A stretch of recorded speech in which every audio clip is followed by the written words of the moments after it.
Hello, and welcome back to the Those Coffee People podcast, where we dive into stories, trends, and big ideas shaping the coffee world. Today, we're crossing over into a space that feels similar yet differently from the coffee industry, which is the craft beer industry, to explore how trends, cultures, and community are influenced in a similar way to specialty coffee. Our guest today is Eric from Long Story Coffee, a roaster who not only lives and breathes small batch coffee, but also has a keen eye for the parallels between coffee and craft beer. We're calling this episode Small Batch, Big Vibes, because whether it's hops or honey processed beans, both worlds are fueled by passion, creativity, and a desire to deliver something truly unique. Eric, welcome in. I'm so excited for today. Thank you, Jennifer. Yeah, I'm excited to speak on this topic.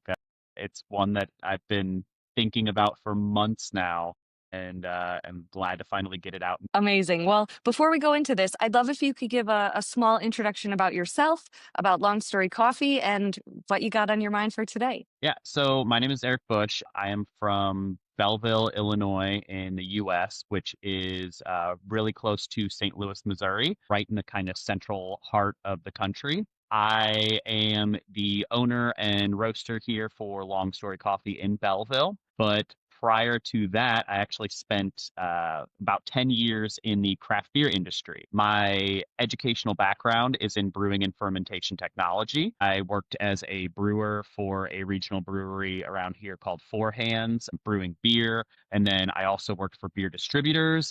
And right before I moved into the coffee industry and became a roaster and opened my own place, I was a sales manager for another regional brewery called Schlafly. So it's been something, these two worlds have been colliding for years with me now. And even at Long Story, we try and take what I have learned and seen from the craft beer industry and world and bring them into specialty coffee, because I do feel like we have a crossover with our customers, with our way of life, with everything. So thanks for having me, Jennifer. Yes, absolutely. So I'd love to just dive right into the topic and start to explore some things that you mentioned as we were talking before this podcast. You mentioned so many interesting correlations between craft beer and specialty coffee. And you mentioned also about like timelines and consumer trends that are having parallels, maybe at different moments, but definitely having parallels. Walk me through some of that. Yeah, I guess just from the broad way of trying to envision this looking in, first off, we see the parallels of how the craft beer industry started versus the specialty coffee. With craft beer, a lot of it started with, it actually came from people that were at macro breweries, such as your Anheuser-Busch, your Miller and your Coors, things like that in the US.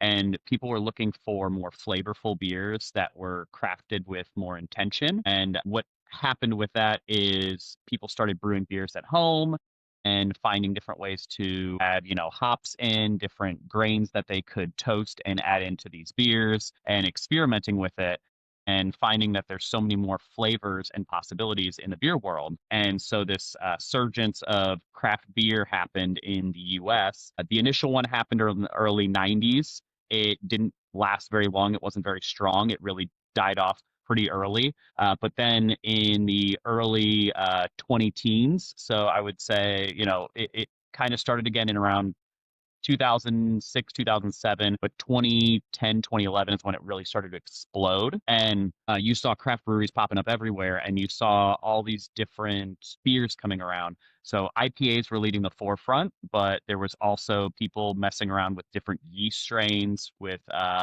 fermented wild ales and sours, aging things in bourbon barrels, whiskey barrels, wine barrels, things like that.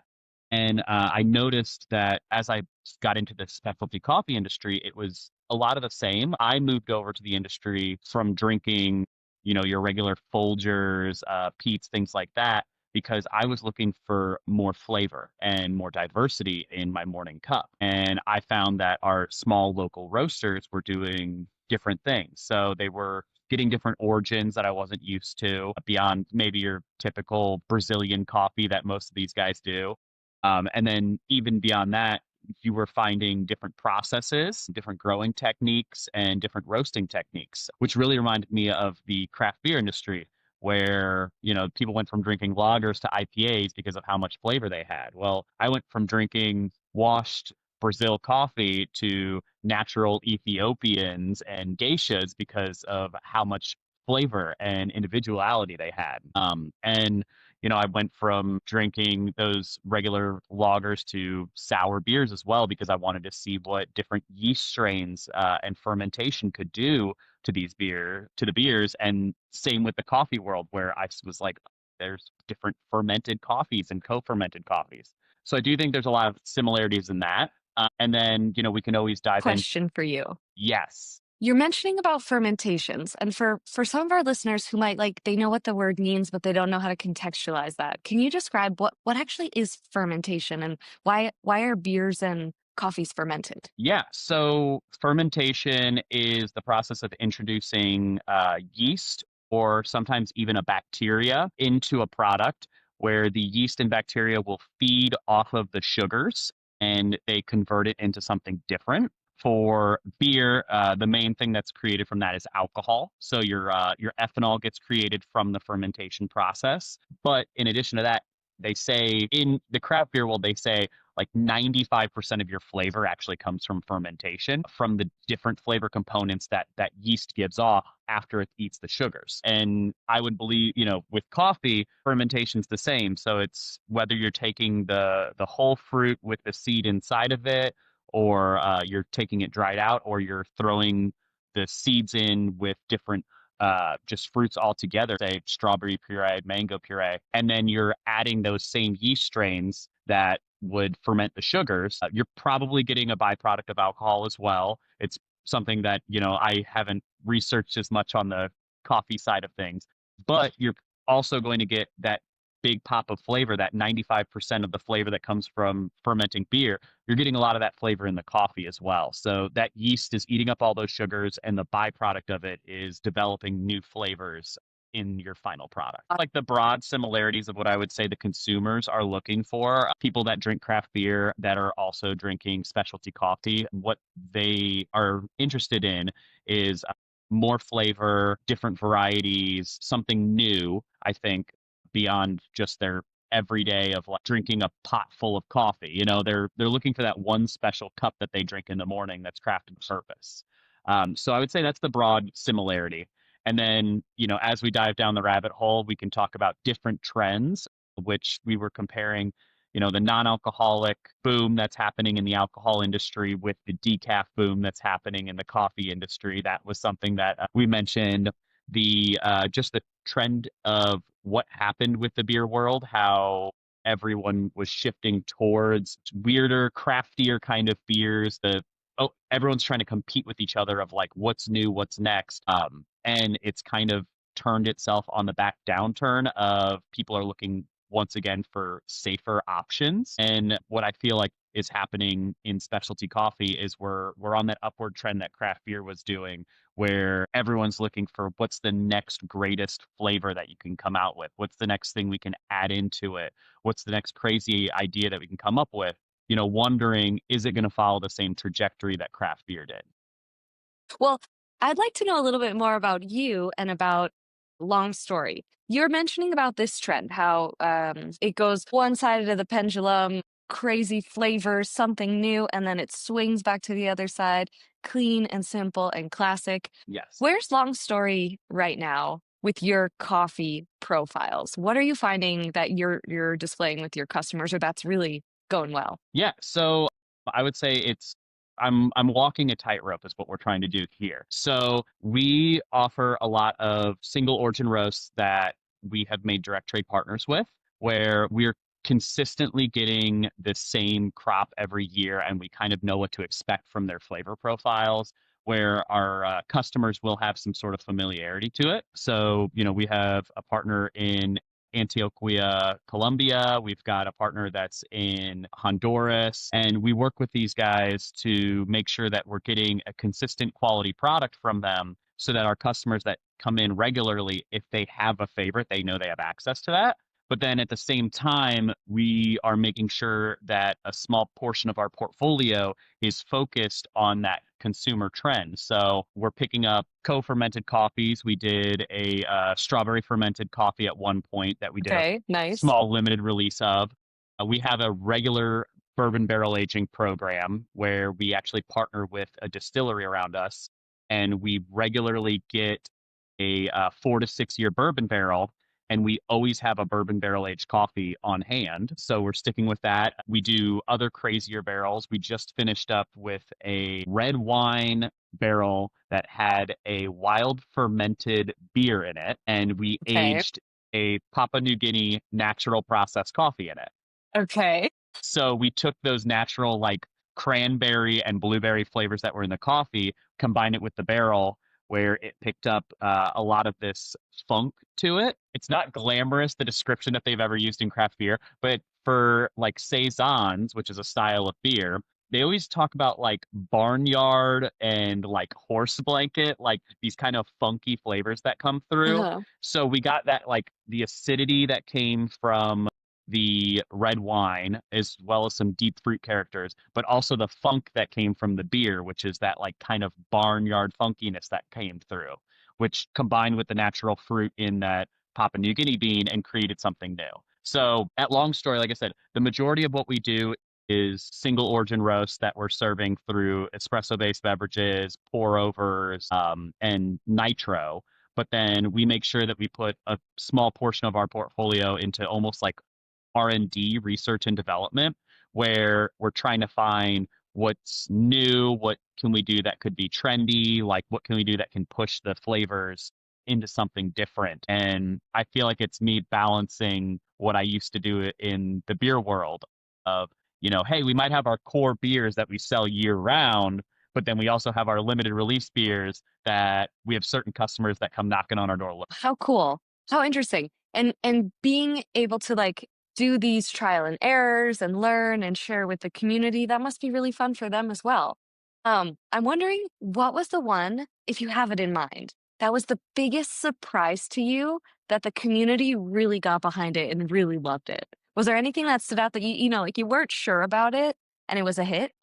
So it is the one that I was just talking about, this Papua New Guinea bean. We did that about a year and a half ago for the first time ever. And I was really, really unsure about it because it was so different. We're still getting our local community to kind of like natural processed coffees that have higher acidity, fruit, and floral characteristics to them. And we do have a customer base that really likes our bourbon barrel stuff. So I was really worried because I was like, they're going to see barrel aged and they're going to think it's going to be just like the other ones, and they're maybe not going to like it. But as soon as people started getting it as a pour over, ordering it and taking it home, by the bag and trying it at home, we got amazing feedback from it. And people were like, this is my favorite coffee I've ever had. I didn't know coffee could taste like this. My gosh, how cool. Yes. And so that's why when this brewery that we worked with a year and a half ago, they reached out to us a couple months ago and said, hey, we did the beer again that we gave you that barrel from. Do you want the barrel from this new batch? And I was like, yes, like sign me up. And I drove out there and picked it up immediately. I was like, we're doing this again. Oh, Cool. So is yes. there another batch on the way, or is this something that's currently available for sale on your shop now? It just released a week and a half ago, so it's Okay. called Papa Gucci, um, Okay. and that name actually comes from whenever I was in Honduras for the Producer Roaster Forum, and I was hanging out with all the roasters at the conference, and everyone brought a coffee to share, and I brought our Papua New Guinea roast, and everyone kept calling it Papa Gucci, and I was like, "Why are you calling it Papa Gucci?" And they were like, "Well, because like." Here in Central and South America, like Papua New Guinea is like exotic and fancy coffee for us. And they're like, so it's like the Gucci of coffee. So it's Papa Gucci. How And fun. I know, so that name just stuck with me. And I was like, okay, when we get this new one that's aged, in our wine barrel, I was like, it's gonna be called Papa Gucci. So That's great. That's awesome. I'm never gonna forget that one. There's an expression I really like, and it's the perception that when you're trial and error, you are either winning or you're learning. Have you ever had a severe learning experience? Something that just did not go the way you planned it, and from that had a really cool learning that maybe some of our other listeners could benefit from. yeah, when we first started our barrel aged program, I will say it was a big learning experience because coffee, when you do throw them in these bourbon barrels, unlike beer, where you can just pull like little samples out.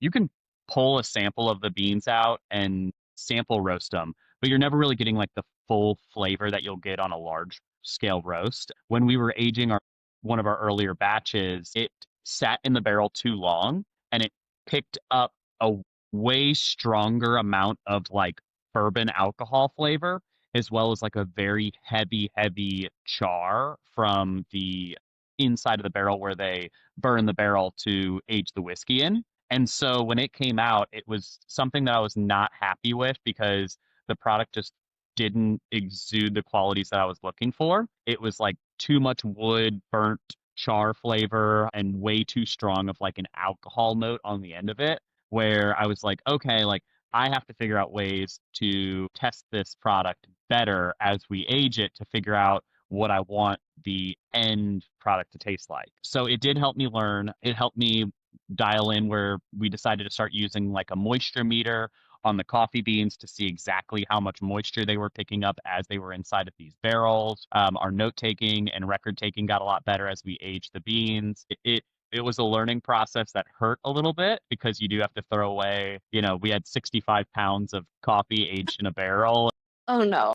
In addition to that, the barrel itself costs like $200 to $300. Oh And my gosh. yeah, so it was a little bit of a learning process, but I'm happy. I think we're more knowledgeable from it. It led us to have a better end product in our future barrel aged program.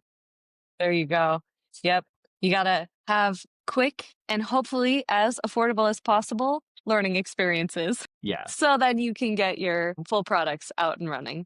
Oh, nice. Thank you so much for sharing with that. You mentioned something in the beginning, and I think we could go back on that. It was quite interesting about the trend of how beer and the alcohol industry in general is going a lot into non-alcoholic options. People are, it seems like they want to take a more sober approach to life. People are having more consciousness about their health and about how the things they consume impact them. I mean, I myself really hope that coffee's not bad for us and that the caffeine is not going to do anything bad to me. But I do see that some people can get overstimulated, and having decaf options allows you to still get that coffee taste to some degree or another while reducing your caffeine intake. Tell me what you think we're about to see in the next like maybe year or couple of years in terms of decaf consumption. Yeah. So, comparing that to your non-alcoholic side of things, I think that just a couple years ago, even decaf was seen how non-alcoholic beer was originally seen as it's something we just have to have because there's a certain group of people that need it, but that doesn't mean like we actually care about it. Like we just have this product and we know it doesn't taste the best, but hey, we have an option for you, so don't complain. And I think in recent years we're really seeing a change to that, just like what happened in the craft beer industry where these craft breweries started focusing on making non-alcoholic beers where they're like, oh, we can do IPAs, we can do stouts, we can do sour beers as non-alcoholics, and they can taste really good, almost fool you to where you don't know that you're drinking a non-alcoholic beer. And I think that's what we're seeing happening now with the specialty coffee industry with decafs, because if you're looking, whether you're talking to the farmers you work with or the importers that you work with, we're seeing a lot more decaf options come through and a lot different varieties and processes available with that as well.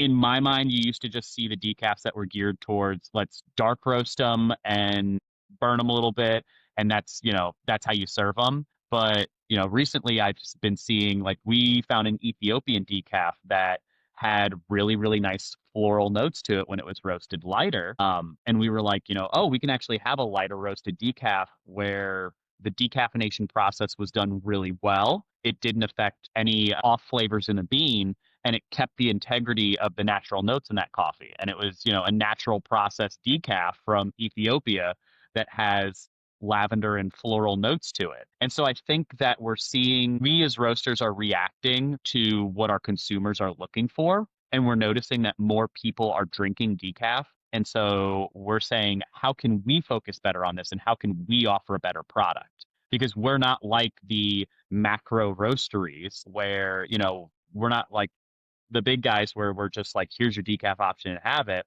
we care a lot more about what our consumers are drinking, and we want to stand behind the product that we serve. So we're saying we need better decaf, and the producers, the importers that we're working with are hearing that and they're seeing that, and so they're on their end now saying we need better decaf as well. And so I think that we're seeing a growing trend in that. And I think decaf coffee is just going to keep getting better and better. And we're going to see more consumers turn to it as it gets better, because not only are they looking for that healthier lifestyle, when you see crazy reports that caffeine might not be as good for you, or people complain about what caffeine does to them. I don't believe any of that nonsense. But if people are looking for a good decaf option, I want to be able to offer that to them if they need it or want it. Amazing. Yeah, I love it. I love what you said. You reminded me of something that one time we did like a joke promotional video where we set it as like a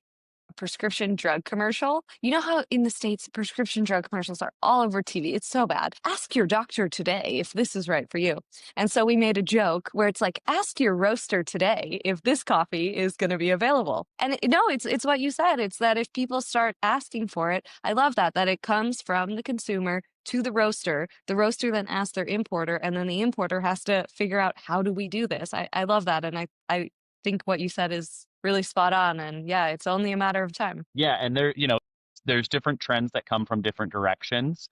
Some things do come from your farmers and your importers of what things they have to do on their side, what products they have to offer.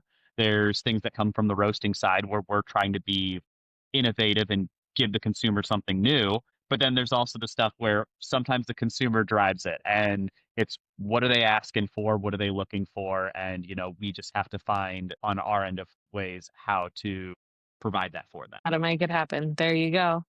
Okay, cool. Talking about all of these like new ideas and these new things, and coffee's always growing and changing.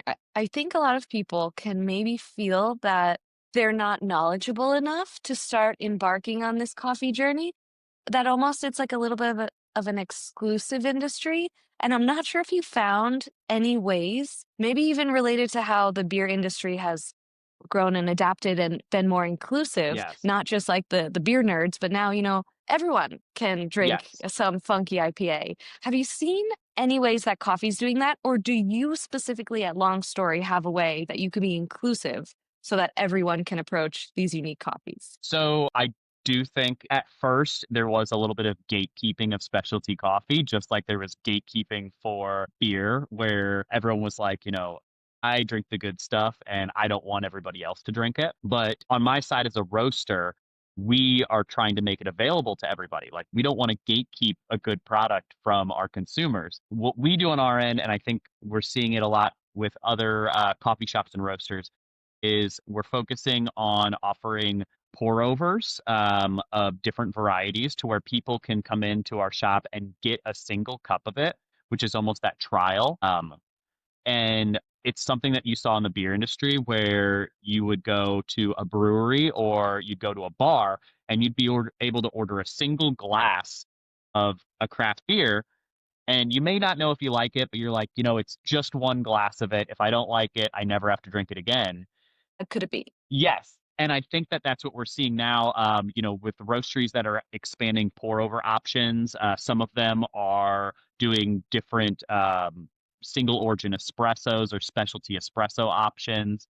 We just started offering our barrel aged on espresso, which I know I've heard friends in California telling us that, they're doing the same thing in coffee shops over there. And I think it's that whole thing of if we can get the consumer to try it while at our cafe or our roastery in a very safe environment, then when they see these coffees out in your grocery stores and your convenience stores, or even when you're shopping the shelves at the coffee shop and looking at the bags, you feel more comfortable picking up an entire bag of this to bring home. And so I think it's really trying to promote that trial of new coffee and letting customers know, just try it this one time. If you don't like it, I mean, most of the time we'll make you something new because we don't even want you to drink it. And if we see a weird reaction, we've had it before, a very light roast coffee where somebody kind of makes that face and you're just like, is this a little too like acidic, too fruity for you? And they're like, yeah. And I'm like, let's swap it out. Let's get you something different. Like, at least you tried it. Like, now if you do or don't like that, maybe try something not as light roasted, more central for you. So I do think it's a lot of trying to get consumers to try these products before they commit to an entire bag of it. No, I love that. The approachability there is great, and I think it's key. And I'm sure it's why your brand is gonna continue growing and evolving. Well, Eric, this has been a phenomenal conversation. I don't know if you have any other points you wanted to bring up, or if not, any other details that you could let our listeners know about Long Story Coffee, or how they can get in touch or buy any of your product if they've been interested in these stories. Yeah. So one thing I will say is I will be in El Salvador for the PRF conference next year in March, um, giving a presentation on this topic, which, Jennifer, thank you because you were kind of my trial run to get some of these ideas out. But, so if you want to learn more about this topic, you can always follow us at Long Story. Our Instagram's at Long Story Coffee. Our website's longstorycoffee.com. We do post regular videos kind of talking about behind the scenes coffee knowledge on our end. And we have a shop that you can go to our website to find stuff there. But, if you ever have any questions, if any of the listeners ever have any questions, feel free to message us through social media. And we'd, love to talk more about it because it's definitely a passion of mine is seeing how these two industries intertwine with each other. Well, thank you so much, Eric. This has been an absolute pleasure. I hope that anyone out there listening who might be going to the Producer Roaster Forum can see Eric talk more about this topic live and in person. And yeah, until then, I guess we'll see you around. Thanks. See you, Jennifer. Thanks, Eric.